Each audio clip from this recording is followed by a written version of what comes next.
Parlons un peu de l'immigration. Dans votre livre, vous êtes assez convenu sur l'immigration. Il n'y a pas de révolution, sauf à un moment, vous dites, grâce aux statistiques, nous donnerons, etc., etc., etc. Vous êtes pour les statistiques ethniques? Moi, je pense que les Anglais disent you get what you measure. Hein? Aujourd'hui, on a un vrai débat de fond sur les discriminations en France. Certains pensent qu'il y a des discriminations, même systémiques. Je pense qu'elles sont plutôt parfois un peu trop systématiques, mais pas de l'ordre systémique, de l'ordre institutionnel.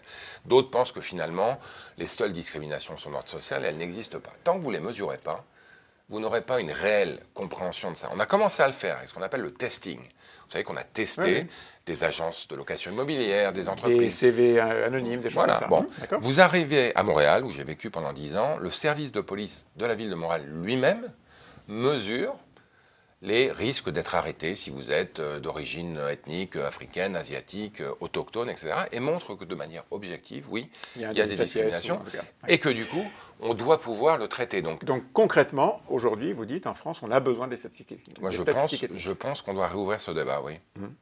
Que vous pensez gagner? Non. Il n'est pas gagné. Mais là encore, c'est un autre totem, voire même un tabou qu'on n'ose pas adresser. Pour des raisons historiques qui sont, je pense, déplacées. Évidemment, l'objectif, il n'est en aucun cas de rétablir les discriminations. Il est plutôt de les mesurer pour éviter qu'elles se reproduisent.